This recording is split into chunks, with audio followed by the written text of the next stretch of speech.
Haleluya, puji Tuhan Bapak Ibu Saudara-saudari yang terkasih dalam Tuhan Yesus Kristus. Tidak terasa kita sudah dalam bulan Desember ya, dan kita masuk pada minggu kedua. Mari kita terus membekali kehidupan kita dengan setiap kebenaran firman Tuhan. Dan hari ini kita akan belajar bersama-sama tentang kriteria penatua di dalam gereja. Mari Bapak Ibu Saudara, saya mengajak kita sama-sama membuka firman Tuhan dalam Titus, pasalnya yang pertama ayat 5 sampai ayatnya yang ke-9. Titus 1 ayat 5 sampai ayatnya yang ke-9. Saya bacakan firman Tuhan. Aku telah meninggalkan engkau di Kreta dengan maksud ini, supaya engkau mengatur apa yang masih perlu diatur dan supaya engkau menetapkan penatua-penatua di setiap kota, seperti yang telah kupesankan kepadamu, yakni orang-orang yang tak bercacat dan mempunyai hanya satu istri, yang anak-anaknya hidup beriman dan tidak dapat dituduh karena hidup tidak senonoh atau hidup tidak tertib. Sebab sebagai pengatur rumah Allah, seorang penilik jemaat harus tidak bercacat, tidak angkuh, bukan pemberang, bukan peminum, bukan pemarah, tidak serakah, melainkan suka memberi tumpangan, suka akan yang baik, bijaksana, adil, saleh, dan dapat menguasai diri, dan berpegang kepada perkataan yang benar, yang sesuai dengan ajaran yang sehat, supaya ia sanggup menasihati orang berdasarkan ajaran itu dan sanggup meyakinkan penentang-penentangnya. Puji Tuhan Bapak Ibu Saudara yang diberkati oleh Tuhan, berbicara tentang kriteria penatua atau syarat seorang penatua ya. Kita dapat mengerti terlebih dahulu arti dari kriteria. Kriteria adalah ukuran yang menjadi dasar penilaian untuk penetapan sesuatu atau untuk menentukan jabatan tertentu. Sedangkan arti dari kata penatua adalah sebuah jabatan gerejawi yang ada di sebuah gereja. Penatua juga berasal dari kata Yunani, yaitu presbiteros, yang berarti seorang yang dituakan, sesepuh, yang berpikir matang. Nah, itu tentang penatua Bapak Ibu Saudara. Nah, penatua juga dapat diartikan sebagai pemimpin atau pendeta di dalam gereja atau gembala sidang. Sebagai penilik dalam gereja yang mengajarkan firman Allah dan mendoakan, mengembalakan, memelihara dan membimbing jemaatnya. Di dalam Tuhan kita dapat temukan firman Tuhan ini di dalam 1 Petrus 5 ayat 1 sampai yang keempat. Bapak Ibu bisa membacanya di rumah masing-masing.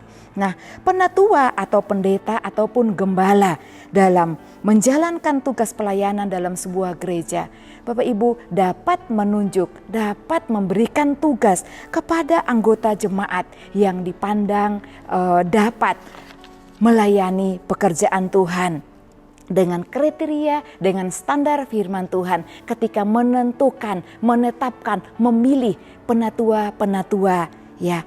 Untuk apa harus ada penatua selain penatua yang disebut gembala di dalam sebuah gereja? Untuk kemajuan dan pertumbuhan gereja tersebut.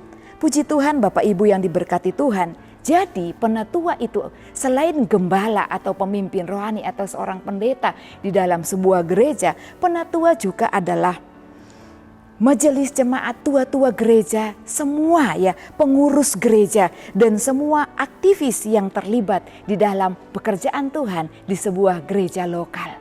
Nah, puji Tuhan Bapak Ibu, kriteria atau syarat seorang penatua kita dapat melihatnya juga di dalam pembacaan kita tadi, yaitu Titus 1 ayat 6 sampai ayatnya yang ke-7. Karena tadi kita sudah baca, saya mengajak kita untuk membaca firman Tuhan dalam 1 Timotius pasalnya yang ketiga ayat 2 sampai ayatnya yang ke-7. Ini sama Bapak Ibu Saudara menjelaskan tentang syarat penatua di dalam sebuah gereja. 1 Timotius 3 ayat 2 sampai 7. Demikian bunyi firman Tuhan. Karena itu penilik jemaat haruslah seorang yang tak bercacat, Suami dari satu istri dapat menahan diri, bijaksana, sopan, suka memberi tumpangan, cakap mengajar orang, bukan peminum, bukan pemarah, melainkan peramah, pendamai, bukan hamba uang. Seorang kepala keluarga yang baik, disegani dan dihormati oleh anak-anaknya. Jikalau seorang tidak tahu mengepelai keluarganya sendiri, bagaimanakah ia dapat mengurus jemaat Allah? Janganlah ia seorang yang baru bertobat, agar jangan ia menjadi sombong dan kena hukuman iblis. Hendaklah ia juga mempunyai nama baik di luar jemaat, agar jangan ia digugat orang dan jatuh ke dalam jerat iblis. Bapak Ibu yang diberkati oleh Tuhan, yang pertama, kita dapat menemukan banyak sekali ya kriteria atau syarat seorang penatua, seorang pelayan Tuhan di dalam Timotius ini, 1 Timotius, bahkan di dalam Titus tadi. Yang pertama yaitu dikatakan tidak bercacat. Bapak Ibu, tidak bercacat bukan berarti tidak bercacat secara jasmani, tetapi yang dimaksudkan oleh firman Tuhan tidak bercacat secara rohani. Artinya seorang penatua harus memiliki kerohanian yang baik di hadapan Tuhan. Seorang penatua harus memiliki kualifikasi rohani, kualifikasi spiritual di hadapan Tuhan. Dan dikatakan juga dalam firman Tuhan yang kedua sebagai syarat seorang penatua, seorang pelayan Tuhan, suami dari satu istri. Artinya tidak boleh poligami, tidak boleh punya istri atau yang lain dari istri yang sudah diberkati ya istrinya sendiri. Nah, seorang penatua selain memiliki hanya satu istri, dapat menahan diri, memiliki penguasaan diri yang tinggi, tidak terpengaruh oleh keadaan lingkungan, situasi, kondisi di mana dia berada. Dan juga dikatakan dalam Titus tadi, anak-anaknya memiliki kerohanian yang baik di hadapan Tuhan. Oleh karena itu, seorang penatua harus juga mendidik anak-anaknya untuk hidup menghormati Tuhan dan hidup di dalam iman. Bapak Ibu, kita melihat selanjutnya syarat seorang penatua atau pelayan di dalam sebuah gereja. Yang ketiga yaitu cakap mengajar, memiliki kecakapan di dalam mengajarkan firman Allah. Atau kita baca di dalam Titus tadi dikatakan ya, harus memiliki kata-kata yang benar, memiliki perkataan yang baik dan benar, yaitu kata-kata yang sesuai dengan kebenaran firman Tuhan. Nah, juga dikatakan bukan peminum dan bukan pemabuk. Ketika seorang penatua menjadi seorang pecandu minum, pemabuk, maka akan mempengaruhi kestabilan emosinya, sehingga akan menjadi seorang yang kurang sabar dan akan menjadi pemarah ketika mengkonsumsi alkohol berlebihan. Dan selanjutnya bukan pemarah melainkan peramah di dalam Timotius tadi ya, kita sudah baca bersama ya. Tidak terpancing emosi meskipun menghadapi hal-hal yang berhubungan dengan pribadi penatua itu sendiri. Tetap sabar. Yang keempat, syarat sebagai seorang penatua, dia adalah seorang pendamai. Seorang penatua adalah seorang yang memiliki hati seorang pendamai yang hidup berdamai dengan semua orang, terutama di dalam jemaat itu sendiri. Bukan hamba uang. Seorang penatua adalah seorang yang tidak tamak atau tidak serakah akan uang. Ini adalah hal yang penting Bapak Ibu Saudara untuk kita renungkan ya. Seorang penatua adalah seorang yang tidak tamak atau tidak serakah akan uang. Seorang kepala keluarga yang baik, yang disegani oleh anak-anaknya, yang dihormati oleh anak-anaknya. Artinya seorang pemimpin keluarga yang bijaksana, yang penuh kasih dan hidup suka mengampuni. Puji Tuhan. Dan juga dikatakan di dalam 1 Timotius tadi ayat 6. Saya baca ulang ayat 6. Janganlah ia seorang yang baru bertobat, agar jangan ia menjadi sombong dan kena hukuman iblis. Selanjutkan ayat 7. Hendaklah ia juga mempunyai nama baik di luar jemaat, agar jangan ia digugat orang yang jatuh ke dalam jerat iblis dan jatuh ke dalam jerat iblis. Bapak Ibu Saudara yang diberkati Tuhan, firman Tuhan juga menyarankan seorang penatua janganlah atau sebaiknya bukan orang yang baru bertobat atau orang yang baru kenal Tuhan Yesus, menerima Yesus secara pribadi.